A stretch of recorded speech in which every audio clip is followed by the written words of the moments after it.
नाज़रीन, आज की कहानी बड़ी ही दर्दनाक और सबक आमोज है। आज की कहानी में सगे खून के घटिया रिश्तों पर से पर्दा हटेगा। जिसने अपने ही घर में डाका डाल दिया और कंवारी नेक बेटियां हामला हो गई और उनको खबर तक न हुई। और जब आप बाप का नाम जानेंगे तो आप सबको हैरत का झटका लगेगा। लिहाजा गुजारिश है कि इस वाक़या को आखिर तक ज़रूर सुने। एक बेवा औरत थी जिसकी 7 खूबसूरत बेटियां थी। इसका बेटा कोई नहीं था और सातों बेटियां बहुत खूबसूरत थी। इस बूढ़ी औरत की सातों बेटियां ही बहुत नेक थी। इस औरत ने अपनी बेटियों को बहुत अच्छी तालीम दिलवाई थी। इनकी जिंदगी में क़यामत तब आई जब इस बूढ़ी माँ की बड़ी 4 बेटियां हामला हो गई। और हैरत की बात तो ये थी, इन 4 बेटियों को पता ही नहीं था कि इनके साथ ये गलत हरकत किसने की है। और जब इस कहानी का खुलासा होगा कि इन 4 लड़कियों को प्रेग्नेंट करने वाला कौन था, तो आपके पैरों में से जमीन खिसक जाएगी। कहानी कुछ यूं है कि एक बादशाह का दरबार लगा हुआ था और बादशाह अपने दरबार में बैठा सभी फरियादियों की फरियाद सुन रहा था। उन्हीं लोगों के बीच एक बूढ़ी औरत रोती हुई आई जिसके चेहरे पर उदासी छाई हुई थी। बादशाह बूढ़ी औरत के चेहरे की तरफ देखकर कहने लगा कि ऐ अम्मा, आपको क्या परेशानी है। उस बूढ़ी औरत ने दरबार में चारों तरफ देखा तो खामोश हो गई। वजीर गुस्से से बोला कि ऐ अम्मा, आप बताइए आपकी परेशानी क्या है। आप इधर उधर क्या देख रहे हैं। आप परेशानी बताइए ताकि हम इसका हल कर सके। बूढ़ी औरत बादशाह से रोकर कहने लगी कि ऐ बादशाह सलामत, मेरा जो मसला है मैं वो सबके सामने नहीं बता सकती। मैं सिर्फ आपको अकेले को ही बताऊंगी क्योंकि मैं बेवा औरत हूँ, मेरा कोई बेटा नहीं है और मैं अपनी 7 बेटियों के साथ अकेली रहती हूँ। अगर मैं अपनी परेशानी सबके सामने आपको बताती हूँ तो मुझे डर है कि मेरी बेटियों को कल को कोई मसला ना हो जाए, कोई आधी रात को मेरे घर ना घुस आए। इसलिए मैं आपको अपनी परेशानी अकेले में बताना चाहती हूँ। वो बादशाह काफ़ी परेशान होकर सोचने लगा कि यहाँ इतने बड़े बड़े मसले लेकर लोग आए हैं और उन्होंने सबके सामने बताया है। आखिर इस औरत का ऐसा क्या मसला है, ये औरत सबके सामने क्यों नहीं बताना चाहती। बादशाह बोला कि आप अपनी परेशानी मुझे बताइए, ये सारे आदमी मेरे भरोसे के आदमी हैं, आपको कोई भी कोई नुकसान नहीं पहुंचाएगा।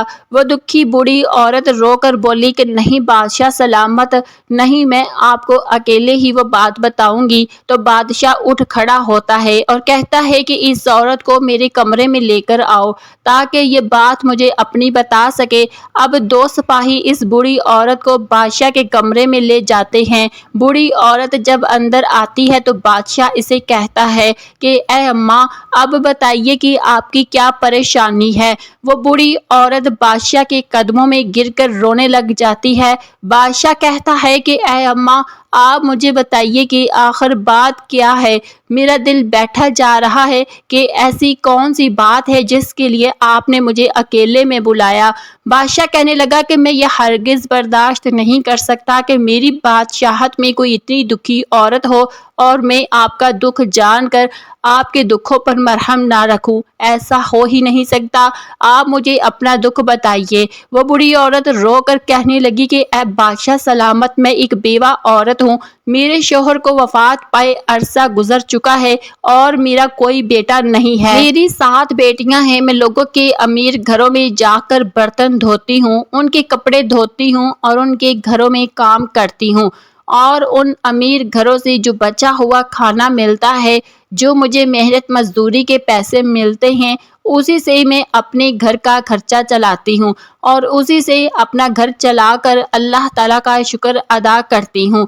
मैंने कभी किसी से कोई शिकवा नहीं किया कि मैं ऐसी गुर्बत की ज़िंदगी जी रही हूँ। मेरी 7 बेटियां हैं, पर्देदार हैं, वो कभी भी घर से बाहर नहीं जाती और हमेशा अपने सरों पर दुपट्टा रखती हैं। मेरी ज़िंदगी ऐसे ही चल रही थी। एक मर्तबा मेरी बड़ी बेटी थी, तबीयत बहुत ख़राब हो जाती है। मैं अपनी बड़ी बेटी को डॉक्टर के पास लेकर जाती हूँ। डॉक्टर कहता है कि तुम्हारी बेटी उम्मीद से है। تمہاری بیٹی حاملہ ہے۔ یہ بات سن کر میرے پیروں سے زمین کھسک جاتی ہے کہ میری بڑی بیٹی کی تو شادی بھی نہیں ہوئی تو یہ حاملہ کیسے ہو گئی۔ میں جب اپنی بیٹی کو گھر لے کر آئی تو اسے مارنے پیٹنے لگی کہ بتاؤ کس کے ساتھ تم نے یہ منہ کالا کیا ہے اور یہ بچہ کس کا ہے۔ جب میں نے اپنی بیٹی کو کافی مارا تو میری بڑی بیٹی رونے لگی اور میرے آگے ہاتھ جوڑنے لگی تھی۔ اماں میں نہیں جانتی کہ یہ بچہ کس کا ہے۔ اے میری اماں مجھ پر یقین کرو، میں نے کبھی کسی کے ساتھ بدکاری نہیں کی، میں کبھی گھر سے اکیلی باہر نہیں گئی، میں نے کبھی کسی کے ساتھ آنکھ نہیں ملائی۔ اے میری اماں مجھے نہیں پتا کہ یہ بچہ میرے پیٹ میں کیسے آیا ہے۔ وہ بوڑھی عورت اپنی بیٹی پر یقین کر لیتی ہے اور کہتی ہے کہ اے بادشاہ سلامت، میں نے اس بیٹی کو پیدا کیا ہے۔ مجھے پتہ چل چکا تھا کہ میری بیٹی جھوٹ نہیں بول رہی اور اس کے کچھ دنوں بعد تو مجھے پکا یقین ہو گیا تھا کہ میری بیٹی جھوٹ نہیں کہہ رہی۔ وہ بوڑھی عورت بادشاہ کو واقعہ سناتے ہوئے رونے لگی۔ اے بادشاہ سلامت، ہم نے اس بات پہ صبر کر لیا، پھر میری بڑی بیٹی نے 9 ماہ بعد ایک بیٹے کو جنم دیا اور ہم نے مارے مجبوری کے اس بچے کی پرورش کرنی شروع کر دی۔ اس کے 2-3 ماہ بعد میری چھوٹی بیٹی حاملہ ہو گئی۔ جب میں نے اس کو ڈاکٹر کے پاس لے جا کر چیک کروایا تو ڈاکٹر نے کہا کہ آپ کی یہ بھی بیٹی حاملہ ہے، اور ڈاکٹر کی یہ بات سن کر میرے دل کو دوسرا جھٹکا لگا کہ میری بیٹیوں کے ساتھ یہ سب کون کر رہا ہے۔ ہمارے گھر پہ کوئی بھی نہیں آتا ہے اور میری بیٹیاں باہر بھی نہیں جاتی۔ میں نے اپنا واقعہ اللہ پر چھوڑ دیا کہ اے اللہ مجھے اس بات کا پتہ چل جائے کہ میری بیٹیوں کے ساتھ یہ گندی حرکت کون کر رہا ہے۔ میری دوسری بیٹی نے بھی ایک بچے کو پیدا کیا، اس کے بعد میری تیسری بیٹی حاملہ ہو گئی اور پھر میری چوتھی بیٹی جو 14 سال کی تھی وہ حاملہ ہو گئی۔ میں تو لٹ گئی، برباد ہو گئی۔ مجھے تو کچھ نہیں پتا چل رہا کہ میرے گھر میں کیا ہو رہا ہے۔ اس دکھی ماں کا یہ واقعہ سن کر راجا ہکا بکا ہو جاتا ہے کہ یہ کیسا واقعہ سنا رہی ہے۔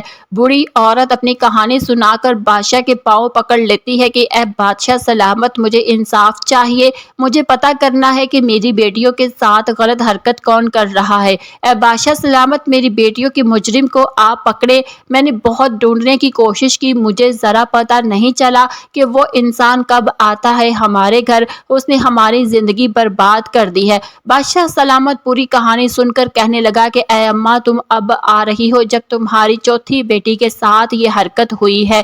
تمہیں تو تب آنا چاہیے تھا جب تمہاری پہلی بیٹی کے ساتھ غلط حرکت ہوئی تھی۔ اگر تم اس وقت یہ بات بتاتی تو تمہاری باقی 3 بیٹیوں کے ساتھ یہ سب نہ ہوتا، مگر جب تم جیسے غریب لوگ ہوتے ہیں وہ لوگوں کی بدنامیوں سے ڈر کر یہ زہر پی لیتے ہیں اور پھر وہی زہر تمہارے اندر کٹتا رہتا ہے۔ تمہیں جب بات پوری برداشت سے باہر ہو جاتی ہے پھر تم لوگ آ کر بتاتے ہو کہ یہ مسئلہ ہو گیا ہے، اور اماں تم بھی ان لوگوں میں سے ہو جو اب آئی ہو۔ وہ بوڑھی عورت اپنی غلطی تسلیم کرتی ہے کہ مجھے پہلے آنا چاہیے تھا، لیکن میں اب آ چکی ہوں، جو کچھ ہو گیا سو ہو گیا، لیکن اب میری بیٹیوں کے مجرم کا پتہ لگنا چاہیے کہ وہ کون ہے۔ بادشاہ سلامت بہت ہی نیک دل مہربان تھے، کہنے لگے کہ اے اماں اب تم گھر جاؤ، اب یہ پریشانی تمہاری نہیں ہے، اب یہ پریشانی میری ہے، اور مجھ سے برداشت نہیں ہوتا کہ میری سلطنت میں کوئی عورت اتنی دکھی ہو، کوئی درندہ غریب عورت پر ظلم کر رہا ہے اور میں چین کی نیند سو لوں۔ میرے بادشاہ ہونے پر لعنت ہے، اس لیے آپ اپنے گھر جائیے، اب یہ پریشانی میری ہے۔ وہ بوڑھی عورت وہاں سے خاموشی سے اپنی چادر لپیٹے ہوئے وہاں سے باہر آ گئی اور اپنے گھر چلی گئی۔ اب بادشاہ سلامت وہاں سے نکل کر واپس آ کر بیٹھ گئے اور باقی تمام لوگوں کے مسائل سننے لگے، لیکن بادشاہ کا دھیان اسی عورت کی طرف تھا کہ اس عورت کو انصاف ملنا چاہیے۔ بادشاہ لوگوں کے مسائل سن کر جب فری ہوتا ہے تو وہ اپنے کمرے میں وزیر کو بلاتا ہے۔ وزیر جب بادشاہ کے چہرے پر آئی پریشانی دیکھتا ہے تو وہ پوچھتا ہے کہ ایسی کون سی بات بتا کر گئی ہے وہ بوڑھی عورت جس کی وجہ سے آپ اتنے پریشان ہو گئے ہیں۔ بادشاہ کہنے لگا کہ میری سلطنت میں ایسے لوگ ہیں جو اتنا بڑا گناہ کرتے ہیں اور یہ بھی نہیں سوچتے کہ ان کا گناہ جب ہمارے سامنے کھل گیا تو ہم اس کو سخت سزا دیں گے۔ वजीर भी परेशान होकर बोला कि ए बादशाह सलामत बता दीजिए कि क्या मामला है। फिर बादशाह सलामत उस वजीर को सारा वाकया बता देता है और कहता है कि कोई दरिंदा है जो इस औरत के घर में दीमक की तरह लग गया है और उस दरिंदे शख्स का इतना मन बढ़ चुका है कि इस बेवा औरत की 4 बेटियों को उस दरिंदे ने हमला कर दिया है और उस बुरी औरत की तीनों बेटियों को बच्चे पैदा हो चुके हैं और छोटी बेटी भी हामला है। उस बुरी औरत की बाकी बेटियों की इज्जत को भी खतरा है। हमें पता लगाना होगा कि उस बुरी औरत के घर कौन आता है, किस वक्त आता है। इसके बाद बादशाह सलामत और वजीर सोचने लग जाते हैं कि इस बात का कैसे पता लगाया जाए।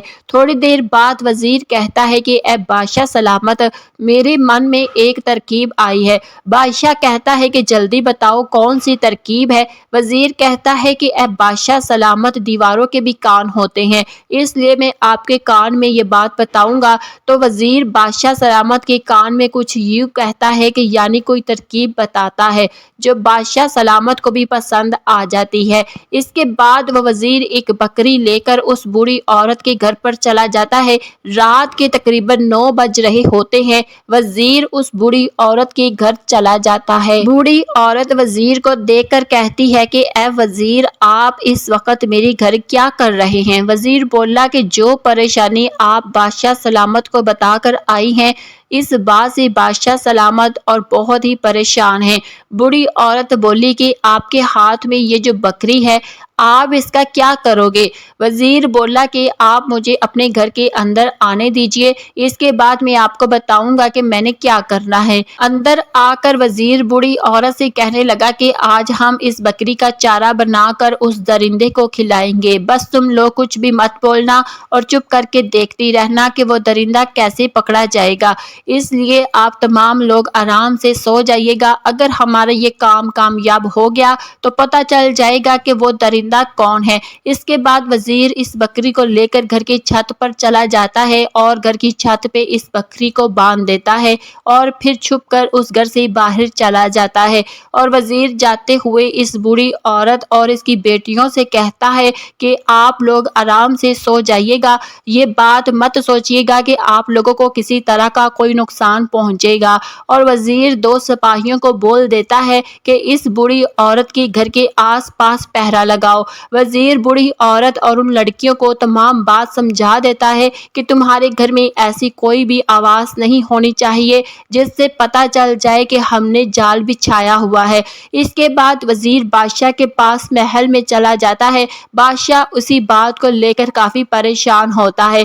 बादशाह वजीर से कहता है कि ए वजीर, तुमने उस बकरी को वैसे ही पहुंचा दिया है जैसे हम चाहते थे। तो वजीर बोला कि जी बादशाह सलामत, मैंने उस बकरी को वहीं पर बांध दिया है और अपने मकसद के मुताबिक मैं सारा काम कर आया हूँ। वजीर कहने लगा कि ए बादशाह सलामत, अब आप भी सो जाइए। बादशाह कहने लगा कि मैं कैसे सो सकता हूँ, वो मजलूम औरतें हैं, उन पर जुल्म हो रहा है, मुझे ऐसे में नींद नहीं आएगी जब तक मैं उस जालिम शख्स को पकड़ के उसको सजा न दे दूं। बहरहाल जब आधी रात का वक्त आता है तो उस बूढ़ी औरत के घर के आसपास एक साया सा लहराता है। वो शख्स घर की छत पर आकर और छत में वो सहन में आ जाता है। बकरी ने छत पर जब किसी शख्स को देखा तो बकरी एकदम से चिल्लाने लगी। उस वक्त आधी रात का वक्त हो चुका था, हर तरफ सन्नाटा छाया हुआ था और आधी रात को बकरी की आवाज दूर दूर तक गूंज रही थी। जो सिपाही छुपकर पहरा दे रहे थे, उन लोगों को जो बकरी की आवाज सुनाई दी तो उन लोगों को पता चल गया कि घर में कोई दाखिल हो चुका है और मकसद यही था इस बकरी को छत पर बांधने का कि उस घर में कोई शख्स भी आएगा, बकरी उसको देखेगी और बोलने लग जाएगी। बकरी की आवाज सुनकर सिपाही चौकन्ने हो जाएंगे। अब जब वो शख्स कमरे में आया तो सिपाहियों को भी पता चल गया बकरी के बोलने से, और बाकी उस औरत और उसकी बेटियों को भी पता चल गया कि बकरी बोल रही है। इसका मतलब है कि घर में कोई घुस आया है। वो भी चौकन्नी हो जाती हैं। बकरी की आवाज सुनकर सिपाहियों को भी पता चल जाता है और सिपाही घर के अंदर दाखिल हो जाते हैं। जब आने वाले शख्स ने घर में सबको जागते हुए देखा तो वो पीछे की तरफ भाग भागने लग जाता है और पीछे से वह 2 सिपाही आकर उस आदमी को पकड़ लेते हैं। उस आदमी ने अपने चेहरे पर काला कपड़ा लपेटा हुआ था ताकि उस आदमी को कोई पहचान ना सके। जब उन सिपाहियों ने उस आदमी के चेहरे से कपड़ा हटाया तो वो बूढ़ी औरत और उसकी बेटियां हैरानगी के साथ देखने लगी।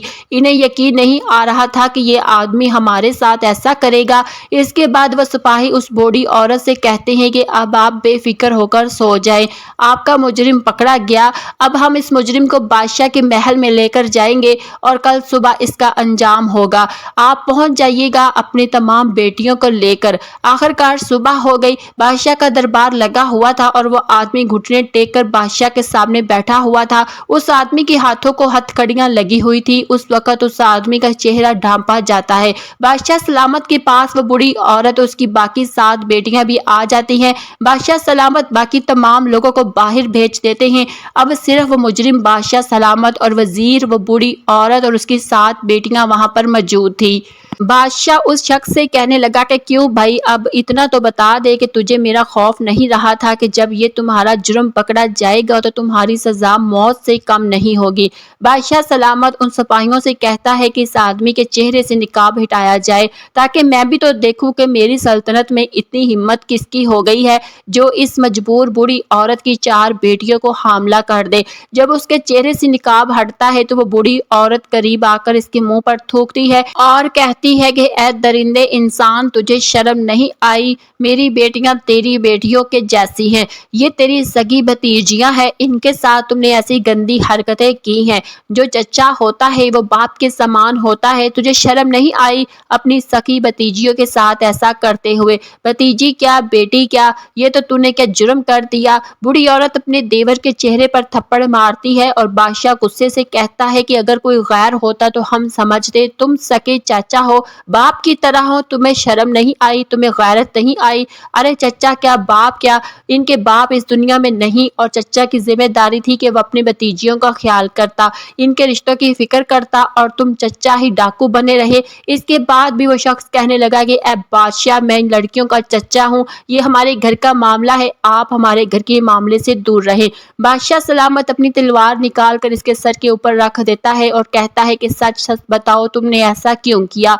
तब उस शख्स के चेहरे पर खौफ आता है। वो बताता है कि ऐ बादशाह, हम 2 भाई थे, मेरा भाई मुझसे बड़ा था, मेरे भाई की तो शादी हो गई, उस वक्त मेरी शादी नहीं हुई थी। मेरा बड़ा भाई मुझसे बहुत मोहब्बत करता था, मेरी बहुत फिक्र करता था, चूंकि मैं इसका छोटा भाई था। लेकिन जब मेरे बड़े भाई की शादी हुई, इसकी बेटियां हुई, इसके सर पे तमाम जिम्मेदारी आ पड़ी, तो मेरे भाई का ध्यान मुझसे कम हो गया और अपने घर वालों पर ज्यादा हो गया और तब मेरे भाई का ध्यान मुझ में से हटने लगा। अब वो सारा ध्यान अपनी बीवी और अपनी बेटियों पर देता था। मेरे दिल में मेरे भाई के लिए नफरत पैदा होती गई कि मेरा भाई ऐसा क्यों करता है, और भाई से नफरत करने के नतीजे में मैं अपनी भाभी और अपनी भतीजियों से भी नफरत करने लगा। इसके बाद मेरा भाई वफात पा गया। जब मेरे बड़े भाई की बेटी बड़ी जवान हुई तो वो बहुत ही खूबसूरत थी। मेरा दिल इस पर आने लगा। मेरी नीयत जब खराब होने लगी तो मैंने अपनी भाभी से कहा कि आप अपनी बड़ी बेटी की शादी कर दें, लेकिन भाभी ने मेरी बात ना सुनी। मेरी भतीजियां जवान थी, इनकी शादियां नहीं हो रही थी, खूबसूरत भी थी। जब मैं अपनी भतीजियों को देखता था तो मेरे दिल में गंदगी पैदा हो जाती थी। मेरा दिल मुझे मजबूर करता था कि मेरी खूबसूरत भतीजियां हैं, ये बाहर जाएंगी, इनकी शादियां होंगी तो मैं खुद ही इनके साथ ये गलत हरकत कर लूं। इसके बाद मेरे दिल में शैतान पैदा हो गया। मैं एक हकीम के पास गया और उसे कहा कि मुझे कोई ऐसी जड़ी बूटियां दो जिसे सूंघने के बाद तमाम लोग सो जाएं और सो जाने के बाद कोई भी हरकत ना कर सके। बस इसी तरह ही तब से मैं वो जड़ी बूटियां लेकर घर की छत की तरफ से शहर में आ जाता और भाभी और इसकी बेटियों को वो जड़ी बूटियां सूंघा देता। उनको सूंघते ही वो 4-5 घंटों के लिए बेहोश हो जाती थी और जिसके साथ मैंने बदकारी करनी होती थी उसके साथ बदकारी कर लेता था और फिर उसी को उसी हालत में छोड़ देता था जैसे उसको पता ही ना चले। इसको वैसे कपड़े पहना देता और फिर मैं घर वापस आ जाता और जब मेरी भतीजियां सुबह उठती थी तो उनको मालूम भी नहीं होता था कि इनके साथ क्या हुआ है। और यही काम मैं कई सालों से कर रहा था, लेकिन अगर मैं उस वक्त छत पे बकरी को देखकर समझ जाता कि ये बकरी मुझे चारा बनाने के लिए बांधी गई है, तो मैं वापस चला जाता। मैंने सोचा कि मेरी भाभी ने दूध लेने के लिए ये बकरी खरीदी है और छत पर बांध रखी है। मैंने उस वक्त बकरी की तरफ ध्यान ही नहीं दिया, मेरा ध्यान तो बदकारी की तरफ था। इसके बाद जब वो शख्स अपना सारा गुनाह मान लेता है, अपना जुर्म तस्लीम कर लेता है, तो बादशाह सलामत वजीर को इशारा करता है। वजीर अपनी तलवार निकालकर उस शख्स का सर उसके धड़ से अलग कर देता है, जिसके बाद उसका जिस्म थोड़ी देर के लिए तड़पता है और फिर सजा के तौर पर ठंडा पड़ जाता है। इसी तरह उस दरिंदे शख्स को, उस जालिम चच्चा को सजा मिल जाती है। फिर बादशाह उस बूढ़ी औरत की तरफ देखकर कहता है कि ऐ अम्मा, अगर आप मुझे पहले बता देती तो आपकी बाकी 3 बेटियों को ये दुख न झेलना पड़ता, लेकिन मेरा आपसे वादा है कि आपकी उन 4 बेटियों को वो खुशियां मैं दिलवाऊंगा जिनके ये हकदार हैं। फिर बादशाह सलामत अपने सिपाहियों में से 4 सिपाही जो बहुत ही समझदार सुलझे हुए होते हैं, उन 4 सिपाहियों से उन 4 लड़कियों की शादी करवा देता है और बहुत सारा मालो दौलत पैसा भी देता है। इसके बाद वो बूढ़ी औरत रोकर बादशाह का शुक्रिया अदा करती है। बादशाह सलामत कहता है कि अब आप बेफिक्र हो जाए, जब आपकी बाकी 3 बेटियां जवान हो जाएंगी तो आप मुझे बता दीजिएगा, मैं इनके लिए भी कुछ अच्छा सा लड़का देखकर इनका रिश्ता करवा दूंगा। ये थी एक इंसाफ पसंद बादशाह की कहानी और एक ऐसे दरिंदे चच्चा की कहानी जो चच्चा बाप की तरह होता है। इस कहानी से एक सबक भी सीखने को मिलता है कि अगर किसी पर किसी तरह का भी कोई जुर्म हो रहा है, कोई मजलूम है, तो उसको अपने हक के लिए आवाज उठानी चाहिए। अगर वह शख्स कमजोर रहेगा और बाकी दुनिया वालों के डर से खामोश रहेगा तो दुनिया उसको नोच कर खा जाएगी। नाज़रीन, इस वीडियो को आगे भी ज़रूर शेयर कर दें और हमारे इस चैनल को ज़रूर सब्सक्राइब कर दें।